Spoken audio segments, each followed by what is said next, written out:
नमस्कार दोस्तों, स्वागत है हमारे यूट्यूब चैनल पर।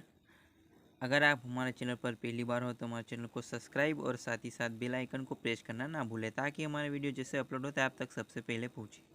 तो आज हम देखेंगे मध्य प्रदेश जेल प्रहरी जो कि सामान्य विज्ञान, सामान्य ज्ञान, सामान्य हिंदी तीनों टॉपिक को हम साथ में लेके चलेंगे। जो कि ये जेल प्रहरी 2015 में पूछे गए सभी प्रश्न है, जो कि 2020 में ज़रूर रिपीट होंगे। ये प्रश्न उनको हम सिलेक्ट लिए हैं। इसमें प्रश्न होंगे 90 प्लस प्रश्न होंगे, जो कि एक ही वीडियो में इसका हम तीनों सब्जेक्ट को एक ही वीडियो में हम पूरा कंप्लीट करेंगे। चलिए बिना देरी किए स्टार्ट करते हैं। तो सबसे पहले हमारे विज्ञान के क्वेश्चन रहेंगे, स्टार्ट करते हैं। हाँ, पहला क्वेश्चन, एक सजातीय श्रेणी में, है ना, एक सजातीय श्रेणी में, है ना, ऑप्शन है आणविक सूत्र समान होते हैं, संरचनात्मक सूत्र समान होते हैं, भौतिक गुण समान होते हैं, सामान्य सूत्र समान होते हैं। तो एक सजातीय श्रेणी में क्या समान होते हैं? तो इसका सही आंसर है सामान्य सूत्र समान होते हैं, है नहीं। इसका करेक्ट आंसर है कि जैसे क्वेश्चन है एक सजातीय श्रेणी है तो इसका सही आंसर है वो कैसे होते हैं? सामान्य सूत्र समान होते हैं।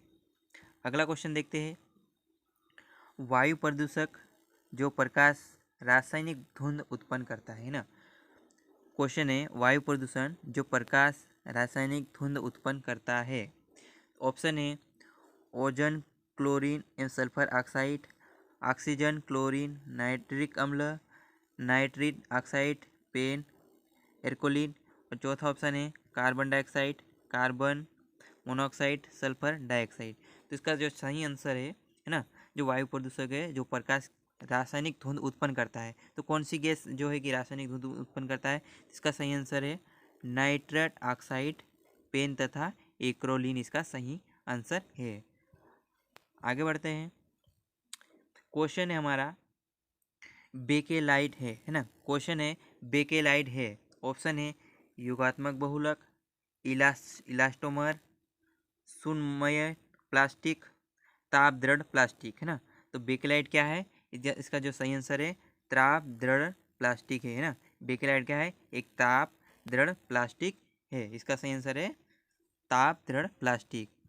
अगला क्वेश्चन देखते हैं, विटामिन ए की कमी का क्या परिणाम है ना। क्वेश्चन है विटामिन ए की कमी का क्या परिणाम है। ऑप्शन है स्कर्वी, रतौंधी, बेरी रिक्टेस, है ना। तो विटामिन ए की कमी से कौन सा रोग हो जाता है? तो वह रतौंधी रोग हो जाता है ना। विटामिन ए की कमी होने से रतौंधी रोग हो जाता है ना। अगला क्वेश्चन देखते हैं, ध्वनि निम्न में से किस में गति नहीं कर सकती। क्वेश्चन है ध्वनि निम्न में से किस में गति नहीं कर सकती, है ना। बोल रहा क्वेश्चन नहीं कर सकती, गति किस में नहीं कर सकती। ऑप्शन है वायु, जल, लोहा, निर्वात, ना। चार ऑप्शन है, इसका जो सही आंसर है जो कि निर्वात में ध्वनि गति नहीं कर सकती, इसका सही आंसर है निर्वात, है ना। अगला क्वेश्चन देखते हैं, इलेक्ट्रोप्लेटिंग के दौरान शुद्ध धातु निक्षेपित होती है। क्वेश्चन है हमारा इलेक्ट्रोप्लेटिंग के दौरान शुद्ध धातु निक्षेपित होती है ना। ऑप्शन है कैथोड पर, एनोड पर, कैथोड व एनोड पर। अगला ऑप्शन है विद्युत अपघटन सेल के पेंदे पर। तो इसका सही आंसर है कैथोड पर, है ना। इलेक्ट्रोप्लेटिंग के दौरान शुद्ध धातु निक्षेपित होती है, इसका जो सही आंसर है कैथोड पर, है ना। अगला क्वेश्चन देखते हैं, अगला क्वेश्चन है हमारा, हाँ, धारा का एसआई मात्रक क्या है। धारा का एसआई मात्रक क्या है ना। धारा का एसआई मात्रक क्या है? तो इसका सही आंसर है एम्पियर। धारा का एसआई मात्रक क्या है? एम्पियर। अगला प्रश्न देखते हैं, प्रोटीन संश्लेषण होता है। प्रोटीन संश्लेषण होता है तो प्रोटीन संश्लेषण काय में होता है? राइबोसोम में। काय में होता है? राइबोसोम में।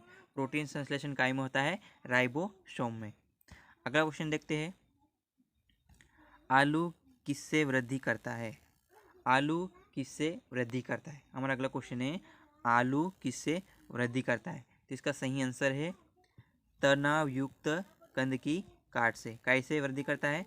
तनाव युक्त कंद की काट से यह आलू वृद्धि करता है ना।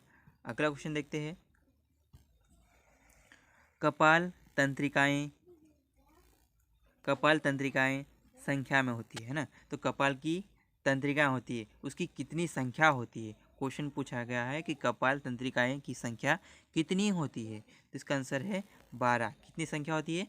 12 संख्या होती है। अगला क्वेश्चन देखते हैं। वृक्क की निस्पंद इकाई क्या है? वृक्क की निस्पंद इकाई क्या है? क्वेश्चन हमारा वृक्क की निस्पंद इकाई क्या है? तो इसका जो सही आंसर है क्या है? ग्लोमेरुलस। इसका सही आंसर है ग्लोमेरुलस, है ना। अगला क्वेश्चन देखते हैं। पृष्ठाधारी पर्ण में वाष्पोत्सर्जन दर होती है ना। पृष्ठाधारी पर्ण में वाष्पोत्सर्जन दर होती है, तो कहाँ पर होती है? तो सही आंसर है इसका निचली सतह पर अधिक होता है ना। जो पृष्ठाधारी पर्ण है उसमें सबसे ज़्यादा वाष्पोत्सर्जन कहाँ पर होती है? निचली सतह पर सबसे अधिक वाष्पोत्सर्जन दर होती है, ठीक है ना। अगला क्वेश्चन देखते हैं। केप्स चक्र संपूर्ण होती है। केप्स चक्र संपूर्ण होती है, काय में होती है? माइटोकांड्रिया में। इसका सही आंसर है माइटोकांड्रिया, जो कि माइटोकांड्रिया में केप्स चक्र संपूर्ण होती है। अगला क्वेश्चन देखते हैं। प्रकाश संश्लेषण अभिक्रिया में प्रकाश ऊर्जा का मुख्य कार्य है। क्वेश्चन हमारा प्रकाश संश्लेषण अभिक्रिया में प्रकाश ऊर्जा का मुख्य कार्य है। तो इसका जो सही आंसर है वह है जल के अणु को तोड़ने में, है ना। प्रकाश संश्लेषण की अभिक्रिया में प्रकाश ऊर्जा का मुख्य कार्य है, जो कि जल के अणु को तोड़ने में इस प्रकाश ऊर्जा का मुख्य कार्य है, ठीक है ना। आगे बढ़ते हैं। अब है यह हिंदी के क्वेश्चन। यह हिंदी के क्वेश्चन है, हिंदी के क्वेश्चन है ना। क्वेश्चन है हमारा हरिमुख मानो मधुर मयंक में अलंकार है ना। हरिमुख मानो मधुर मयंक में कौन सा अलंकार है? इसका सही आंसर है उत्प्रेक्षा अलंकार। इसमें कौन सा अलंकार है? उत्प्रेक्षा अलंकार। आगे बढ़ते हैं। उपसर्ग में सर्ग का अर्थ है ना। क्वेश्चन हमारा उपसर्ग में सर्ग का अर्थ है, तो क्या है? ऑप्शन है सृष्टि करना, निर्माण करना, रचना करना, उपरोक्त सभी, है ना। तो जो उपसर्ग में जो सर्ग का अर्थ है वो क्या है? सृष्टि करना भी होता है, निर्माण करना भी होता है, रचना करना भी होता है, यानी कि हमारा चौथा ऑप्शन सही है, यानी कि पूरे सभी सही है ना। अगला क्वेश्चन देखते हैं। तत्सम शब्द का चयन कीजिए। क्वेश्चन हमारा तत्सम शब्द का चयन कीजिए, है ना। तत्सम शब्द का चयन कीजिए। तो इसका सही आंसर है आश्रय। क्या है? आश्रय। इसका जो ट्रिक है ना, ट्रिक है उसको हम समझेंगे। इसको हम संस्कृत के जैसे वर्ड होते हैं, है ना। संस्कृत के जैसे वर्ड होते हैं, उसको क्या बोलते हैं? तत्सम, ठीक है। आगे बढ़ते हैं। जो धातु या शब्द के अंत में जोड़ा जाता है उसे हम क्या कहते हैं? क्वेश्चन हमारा जो धातु या शब्द के अंत में जोड़ा जाता है उसे क्या कहते हैं? ऑप्शन है समास, अव्यय, उपसर्ग, प्रत्यय। तो इसका सही आंसर है प्रत्यय, है ना। धातु या शब्द के अंत में किसे जोड़ा जाता है? प्रत्यय को हम जोड़े जाते हैं ना। प्रत्यय को लास्ट में जोड़ा जाता है। अगला क्वेश्चन देखते हैं। वर्णमाला कहते हैं। वर्णमाला कहते हैं किसे कहते हैं? शब्द समूह को, वर्णों के आकलन को, शब्द गणना को, वर्णों के व्यवस्थित समूह को। तो किसे कहते हैं वर्णमाला? वर्णों के व्यवस्थित समूह को वर्णमाला कहते हैं। अगला क्वेश्चन देखते हैं। निम्न विकल्प में किसी एक वर्तनी शुद्ध है जिसका चयन कीजिए, है ना। जो वर्तनी शुद्ध है इसका चयन कीजिए। ऑप्शन है न्यायाधीश, न्यायाधीश, न्यायाधीश, न्यायाधीश। तो हमको देखने से स्पष्ट हो रहा, देखो यहाँ पर न्यायाधीश आ गया, ये ऑप्शन गलत हो गया है नहीं, न्यायाधीश हो गया, ऑप्शन गलत हो गया। ये सही है ना, न्यायाधीश, न्यायाधीश, ये न्यायाधीश हो गया। ये दिखने में हमको थोड़ा अटपटा लग रहा है, इसलिए इसका सही ऑप्शन है न्यायाधीश, तीसरा ऑप्शन सही है। ठीक है ना, आगे बढ़ते हैं। निम्न विकल्पों में से शुद्ध वाक्य का चयन कीजिए। निम्न विकल्पों में से शुद्ध वाक्य का चयन कीजिए। तो इसका ऑप्शन है राजीव अपने माता पिता का निर्भर रहता है। देखो हम इसमें का लग गया है, तो क्या ये ऑप्शन पूरा गलत, ये हम पढ़ रहे तो क्या थोड़ा अटपटा लग रहा है, इसलिए गलत है ना। देखो बीच में का लग गया।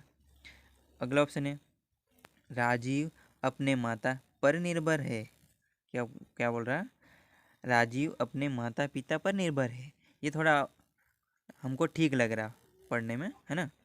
अगला है राजीव अपने माता पिता का निर्भर है, यहाँ पर भी का लग गया, इसलिए ऑप्शन गलत है ना। का लग रहा, दिखने में अटपटा लग रहा है ना, बोलने में भी अटपटा लग रहा है और सुनने में भी अटपटा लग रहा है। अगला है देखते हैं, राजीव अपने माता पिता पर निर्भर, यहाँ पर करता है, क्या करता, निर्भर करता है। तो ये भी ऑप्शन थोड़ा अपन को बोलने से और देखने में भी गलत लग रहा है ना। तो इसका सही आंसर है राजीव अपने माता पिता पर निर्भर है। ठीक है ना, अगला देखते हैं, आहूत का विलोम है। आहूत का विलोम है ना। आहूत का विलोम क्या है, अनाहूत, है ना। आहूत का विलोम क्या है, अनाहूत। ठीक है ना, अनाहूत। आगे बढ़ते हैं। निम्नलिखित वाक्य के लिए उसके नीचे दिए विकल्पों में से वाक्य के प्रकार को चिन्हित करें। तो हमारा क्वेश्चन है, ईश्वर करे तुम्हारा जीवन सुखमय हो।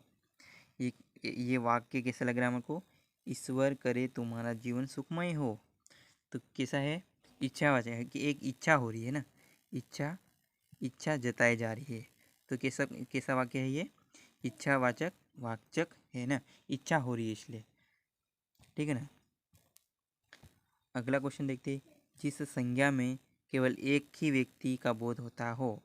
जिस संज्ञा में केवल एक ही व्यक्ति का बोध होता है उसको क्या कहते हैं, व्यक्तिवाचक संज्ञा। क्या कहते हैं, व्यक्तिवाचक संज्ञा। ठीक है ना, यहाँ पर एक केवल एक व्यक्ति की का बोध हो रहा है, इसलिए क्या हो रहा, व्यक्तिवाचक संज्ञा इसका सही आंसर होगा, है ना। अगला क्वेश्चन है, स्वर संधि के कितने भेद होते हैं।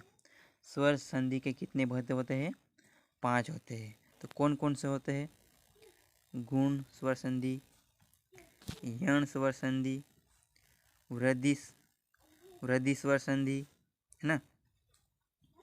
ठीक है, कितने होते हैं स्वर संधि के भेद, 5 होते हैं इस तरह। ठीक है ना, आगे बढ़ते हैं। विचित्र अथवा आश्चर्यजनक वस्तु या घटना को देखकर हृदय में कौतूहल या आश्चर्य का भाव उत्पन्न होता है, उसे कौन सा रस कहते हैं।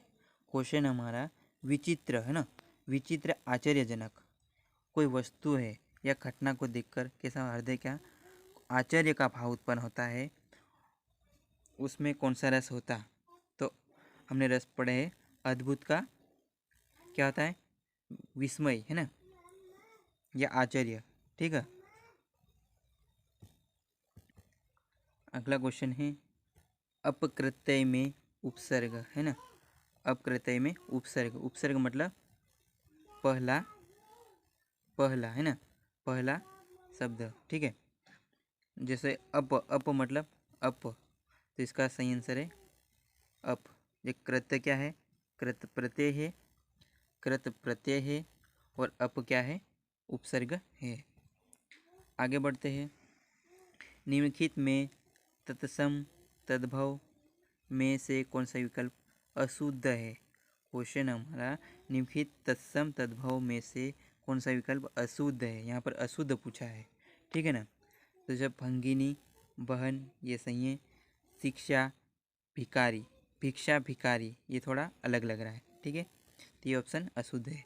मूल्य को हम मोल कह सकते हैं, मानुष को मानुष बोल सकते हैं, ये सभी सही है। बाकी भिक्षा और भिखारी ये गलत है ना। तो इसका सही आंसर है भिक्षा भिखारी।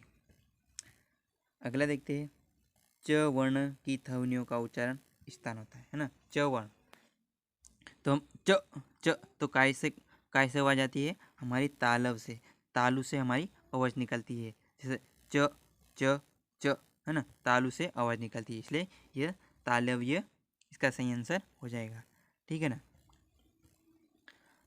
अगला है, निम्न में से कौन सा युग्म विपरीतार्थक नहीं है।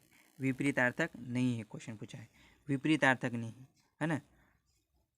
जैसे विलोम समझ लो, विलोम नहीं है बोल रहा है, ये विलोम नहीं है बोल रहा है। ठीक है। अनाथ का सनत ये सही है। आदि का अंत ये एक दूसरे के विलोम लग रहा। अर्ध का अपूर्ण, अर्ध का अपूर्ण ये दोनों समान है, इसमें कुछ विलोम नहीं है ना, इसका कोई विपरीत शब्द नहीं है।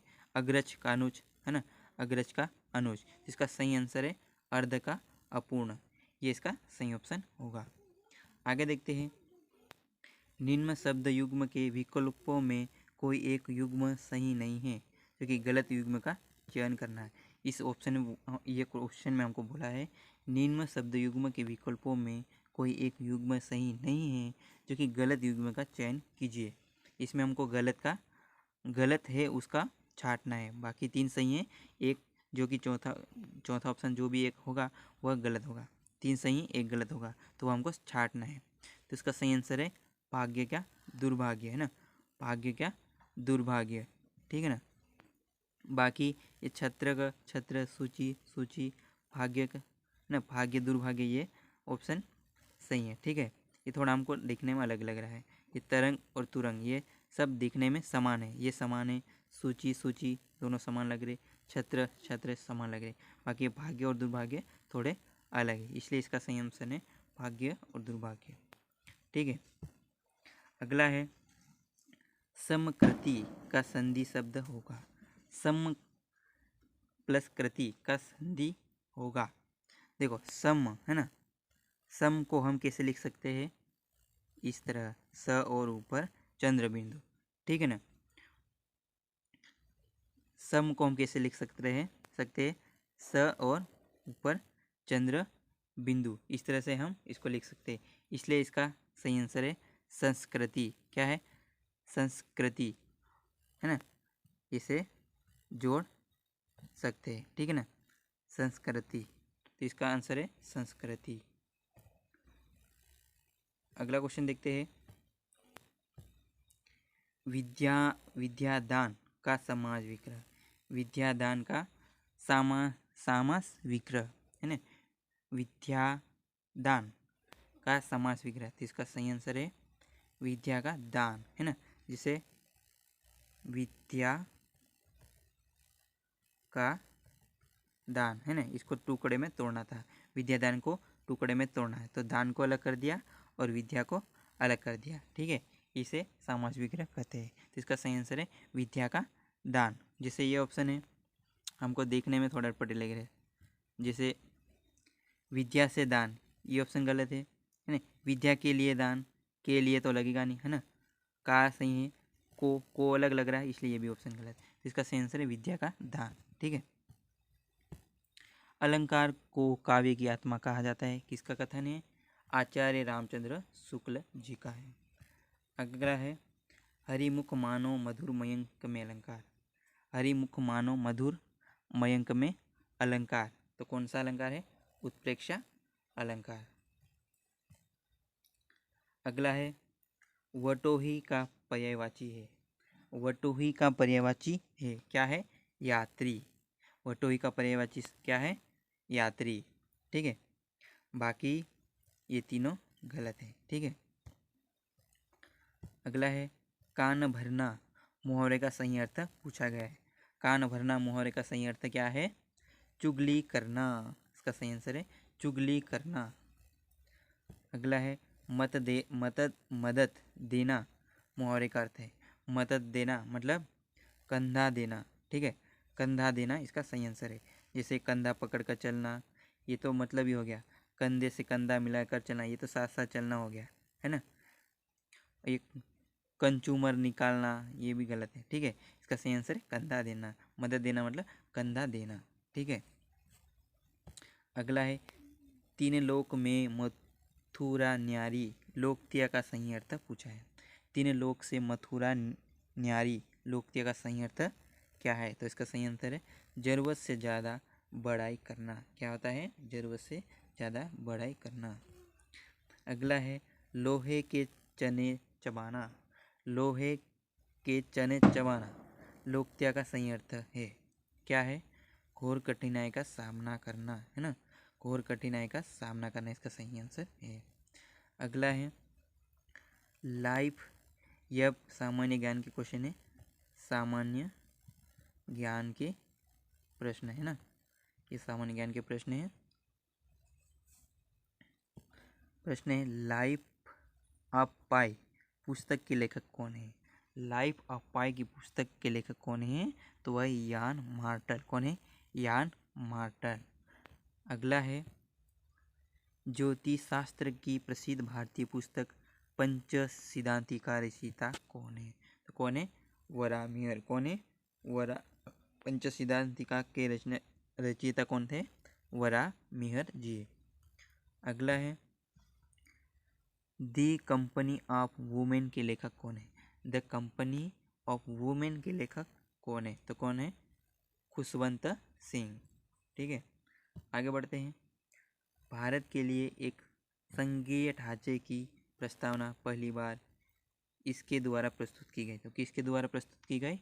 1935 के कानून के द्वारा एक संघीय ढांचे की प्रस्तावना पहली बार प्रस्तुत की गई, है ना। आगे बढ़ते हैं। 26 जनवरी 1950 से जब संविधान लागू किया गया तब भारतीय गणराज्य की वास्तविक संवैधानिक स्थिति क्या थी? तो क्या थी? इसका सही आंसर है एक स्वतंत्र लोकतांत्रिक गणराज्य। इसका सही आंसर है एक स्वतंत्र लोकतांत्रिक गणराज्य। अगला क्वेश्चन है अर्थशास्त्र में नोबेल पुरस्कार प्राप्त करने वाला पहला भारतीय व्यक्ति कौन था? है ना, अर्थशास्त्र में नोबेल पुरस्कार प्राप्त करने वाला पहला भारतीय कौन था? तो सही आंसर है अमर्त्य सेन। कौन थे? अमर्त्य सेन। आगे बढ़ते हैं। एशियाई कप एक है। एशियाई कप एक क्या है? तो क्या है वह? अंतर्राष्ट्रीय क्रिकेट प्रतियोगिता। क्या है? अंतर्राष्ट्रीय क्रिकेट प्रतियोगिता, है ना। आगे बढ़ते हैं। विश्व पर्यावरण दिवस किस तारीख को मनाया जाता है? विश्व पर्यावरण दिवस किस तारीख को मनाया जाता है? 5 जून को मनाया जाता है। आगे बढ़ते हैं। स्वतंत्र भारत का पहला विदेश मंत्री कौन था? स्वतंत्र भारत का पहला विदेश मंत्री कौन था? तो कौन थे? श्री जवाहरलाल नेहरू जी। कौन थे? श्री जवाहरलाल नेहरू जी स्वतंत्र भारत के पहले विदेश मंत्री थे, है ना। आगे बढ़ते। सीमांत गांधी किसका उपनाम था? सीमांत गांधी किसका उपनाम था? तो वह है खान अब्दुल गफ्फर खान का सीमांत गांधी का उपनाम क्या था? तो वह है खान अब्दुल गफ्फर खान। ठीक है ना। आगे बढ़ते हैं। भारतीय तटरक्षक बल का मुख्यालय कहाँ स्थित है? है ना, भारतीय तटरक्षक बल का मुख्यालय कहाँ स्थित है? तो कहाँ पर स्थित है? नई दिल्ली में। कहाँ पर स्थित है? नई दिल्ली में भारतीय तटरक्षक बल का मुख्यालय है, जो कि नई दिल्ली में। आगे बढ़ते हैं। भारत की यात्रा करने वाला पहला चीनी यात्री कौन था? प्रश्न है भारत की यात्रा करने वाला पहला चीनी यात्री कौन था? तो कौन था? फाहियान। कौन था? फाहियान। आगे बढ़ते हैं। रेमन मैगसेसे अवार्ड प्राप्त करने वाला पहला भारतीय व्यक्ति कौन था? क्वेश्चन है रेमन मैगसेसे अवार्ड प्राप्त करने वाला पहला भारतीय कौन था? तो वह आचार्य विनोबा भावे, है ना, विनोबा भावे। कौन थे? आचार्य विनोबा भावे। अगला क्वेश्चन देखते हैं। भारतीय गणराज्य के पहले राष्ट्रपति कौन थे? भारतीय गणराज्य के पहले राष्ट्रपति कौन थे? तो वह डॉक्टर राजेंद्र प्रसाद जी, जो कि भारतीय गणराज्य के पहले राष्ट्रपति थे। ठीक है ना। आगे बढ़ते हैं। मध्य प्रदेश में 1857 की क्रांति की पहली चिंगारी कहाँ भड़की थी? क्वेश्चन है, मध्य प्रदेश की 1857 की क्रांति की पहली चिंगारी कहाँ भड़की थी? इसका सही आंसर है नीमच की छावनी में। ठीक है ना। आगे बढ़ते हैं। चंदौली राष्ट्रीय पार्क कहाँ स्थित है? चंदौली राष्ट्रीय पार्क कहाँ स्थित है? तो कहाँ पर स्थित है? महाराष्ट्र में। कहाँ पर स्थित है? महाराष्ट्र में। आगे बढ़ते हैं। दीनदयाल अंत्योदय योजना किसके लिए है? तो दीनदयाल अंत्योदय योजना किसके लिए है? तो वह है गरीब रेखा से नीचे रहने वाले लोगों के लिए दीनदयाल अंत्योदय योजना है। किसके लिए है? गरीब रेखा से नीचे रहने वाले परिवारों के लिए है। आगे बढ़ते हैं। मध्य प्रदेश में डीजल ईंधन संयंत्र कहाँ स्थित है? मध्य प्रदेश में डीजल ईंधन संयंत्र कहाँ पर स्थित है? तो वह है इंदौर में। कहाँ पर है? इंदौर में। आगे बढ़ते हैं। इनमें से कौन सा मध्य प्रदेश का सरसों उत्पादक वाला जिला है ना? इनमें से कौन सा ऐसा जिला है जो कि सरसों उत्पादक वाला जिला है? तो वह है ग्वालियर में भी होता है, भिंड में भी और मुरैना भी, यानी कि इसका आंसर है सभी, है ना। सभी ग्वालियर, भिंड, मुरैना में सरसों का उत्पादन होता है। आगे बढ़ते हैं। खनिज संपदा में मध्य प्रदेश का स्थान कौन सा है? खनिज संपदा में मध्य प्रदेश का कौन सा स्थान है? तो है तीसरा स्थान है। मध्य प्रदेश का खनिज